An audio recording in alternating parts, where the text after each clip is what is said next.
Module 191, this is the course of financial management, and this is our discussion on common stocks cost, and this is the first part of our discussion on the cost of common stocks. Common stocks, as we have discussed in the earlier modules, are actually those shares, those stocks which provide the real ownership to the shareholders. यानी ये वो असल मालिकान हैं उस company के, उस business के, कि जो तमाम रिस्क जो है वो बेयर करते हैं ऑफ प्रॉफिट और loss earn by the company, and they are the true owners और the true capital providers to that company. Common stocks के ऊपर जो रिटर्न मिलता है वो डिविडेंड की शक्ल में है, and this is actually the required rate of common share holders, and for the company it is the cost of the common share capital. Common share capital की कॉस्ट को डिटरमिन करने के लिए हम तीन बेसिक assumptions के ऊपर जाते हैं, because these are the three possibilities which might be there when we are talking about the calculation of the cost of common stock. These assumptions were not there when we were talking about the cost of preferred stocks. Why? Because we have said that preferred stocks cost is fixed in terms of percentage of dividend. यानी हम ये बात कह चुके हैं कि preferred stocks को एक फिक्स्ड रेट ऑफ डिविडेंड मिलता है जो कि फ्लक्चुएट नहीं होता, लेकिन कॉमन शेयर होल्डर्स के केस में ऐसा नहीं है. Every year the directors of the company, they sit together, they look at the profits earned or the growth of the company, and they decide what are the opportunities of reinvestment of the funds and how much profit should be distributed among the shareholders. So the profit of common shareholders or the dividend of common shareholders is not fixed. In some years it will be more, in some years it will be less, or in some years the business, the directors may decide not to pay any dividend. यानी common share holders का जो dividend है वो fluctuate करता है, fluctuate कर सकता है, because it is dependent on the amount of profit earned on one hand, and on the other hand it is also dependent on the decision of the directors of the company. Now, considering this, there are three assumptions which can be there and which are used to calculate the cost of common share capital. These three assumptions are: number one, that the dividend does not grow. पहली assumption ये है कि dividend constant रहेगा, dividend में कोई इजाफा या कमी नहीं होगी. ये इस वजह से होता है कि अगर कोई कंपनी तमाम डिविडेंड अपने पास, जितना भी उसके पास प्रॉफिट आया है, वो डिविडेंड की शक्ल में दे दे, तो कंपनी वहीं की वहीं रहती है और अगले आने वाले सालों में उसके अंदर ग्रोथ नहीं होती और डिविडेंड में भी कोई ग्रोथ मुतवक्के नहीं होती. So the first assumption is no growth of dividend. The second assumption is कि डिविडेंड तब्दील हो रहा है, डिविडेंड चेंज हो रहा है, और ये चेंज किस रेट के ऊपर है, यानी डिविडेंड के बढ़ने का रेट क्या है. डिविडेंड हर साल 2% बढ़ जाता है या 3% बढ़ता है या मुख्तलिफ तरीके से बढ़ता है.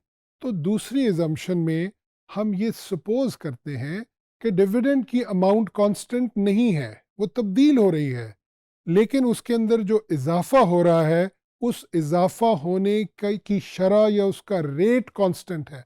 So we say that there is a constant rate of growth of dividend, और इसको हम कांस्टेंट ग्रोथ ऑफ डिविडेंड का नाम देते हैं. तो ये दूसरी एजम्पशन है जिसको हम आगे चल के और तफसील से देखेंगे. And the last one is growth in stages, यानी किसी भी कंपनी का डिविडेंड कांस्टेंट भी नहीं है और किसी एक रेट से भी ग्रो नहीं कर रहा, बल्कि कभी कुछ 5% से बढ़ जाता है, कभी 7% से, कभी 2% से, और कभी कम हो जाता है. तो इसको हम ग्रोथ इन स्टेजेस का नाम देते हैं.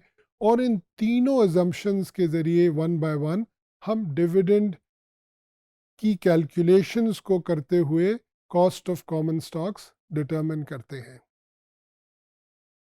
डिविडेंड की ग्रोथ क्यों नहीं होती? मैंने एक जुमले में ये बात आपके सामने रखी, इसकी हम थोड़ी सी तफसील और करते हैं।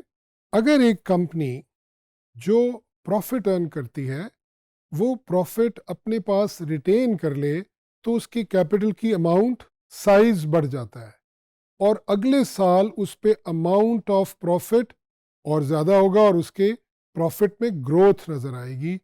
और अगर उसमें से कुछ डिविडेंड दिया जाएगा तो डिविडेंड में भी ग्रोथ नज़र आएगी। लेकिन अगर तमाम का तमाम प्रॉफिट शेयर होल्डर्स को डिविडेंड की शक्ल में दे दिया जाए तो शेयर होल्डर्स को कांस्टेंट अमाउंट ऑफ प्रॉफिट ही मिलेगा क्योंकि कंपनी में कोई ग्रोथ नहीं है, तो इसलिए डिविडेंड भी ग्रो नहीं करेगा। And this is the reason of no growth of dividend. Why there is constant growth of dividend? अगर एक कंपनी अपने प्रॉफिट को रिटेन करती है लेकिन कंपनी प्रॉफिट को रिटेन करते वक्त उसकी परसेंटेज को फिक्स कर लेती है, यानी सपोज वो आधा प्रॉफिट रिटेन करेगी, सपोज वो 3/4 ऑफ द प्रॉफिट रिटेन करेगी। अगर कंपनी अपने प्रॉफिट की एक ख़ास परसेंटेज को रिटेन करती जाए तो उस केस के अंदर जो डिविडेंड की ग्रोथ होगी वो एक कांस्टेंट रेट के ऊपर होगी। And finally, if the company is retaining the profit earned by it not with a constant ratio, but in certain years company retains more profit and in some other years company retains lesser profit, then in those cases there will be fluctuations in the amount of dividends. There will be difference in the growth of dividend. कभी dividend 5% से बढ़ेगा, कभी 7% से बढ़ेगा, कभी 2% से बढ़ेगा, कभी कम होगा। तो इस सूरत हाल को हम ग्रोथ इन स्टेजेस का नाम देते हैं कि डिविडेंड जो है वो ग्रो कर रहा है लेकिन वो कॉन्स्टेंटली ग्रो नहीं कर रहा। इसको समझने के लिए हम डिविडेंड की ग्रोथ की दो स्टेजेस बना लेते हैं, we call it a 2-stage growth model, या इसकी 3 स्टेजेस बना लेते हैं, we call it a 3-stage growth model, and then we can extend it to any number of stages, 4, 5, 6, 7, any number of stages that we can make out of it. The last important point here is that every business which is not for a specific period of time, यानी अगर उसकी life determine नहीं है project की, तो हम उसके ऊपर गोइंग कंसर्न की एजम्पशन अप्लाई करते हैं। गोइंग कंसर्न की एजम्पशन ये है कि ये बिजनेस कभी भी बंद नहीं होगा। Neither there is a requirement to shut down the business nor there is an intention to shut down the business, and so the business will continue till infinity और in the foreseeable future. And if the business will continue in the foreseeable future, what will happen? That the dividends will be paid to the shareholders. तो हमारी ये assumption कि ये dividend हमेशा हमेशा पे होते रहेंगे, ये इन तमाम कैलकुलेशंस जो कि हम तीनों कॉमन स्टॉक्स की assumptions लेके चलेंगे उसके पीछे मौजूद रहेगी कि ये डिविडेंड हमेशा हमेशा शेयर होल्डर्स को मिलते रहेंगे। इस मॉड्यूल को अगर हम समराइज करें, that is cost of common stocks, तो हम यूं कह सकते हैं कि कॉमन स्टॉक्स के ऊपर डिविडेंड की अमाउंट कांस्टेंट नहीं होती because it is a matter of dividend policy of the company, and the dividend policy is mainly about percentage of distribution of profit और रिटेंशन ऑफ प्रॉफिट, जिसे आप dividend pay out का नाम देते हैं या रिटेंशन रेशो का नाम देते हैं।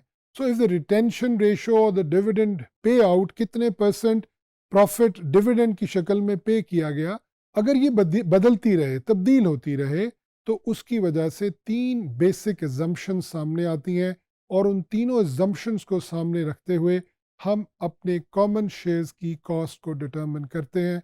And these assumptions again, to just have a recap, or no growth of dividend, constant growth of dividend, and growth of dividend in stages.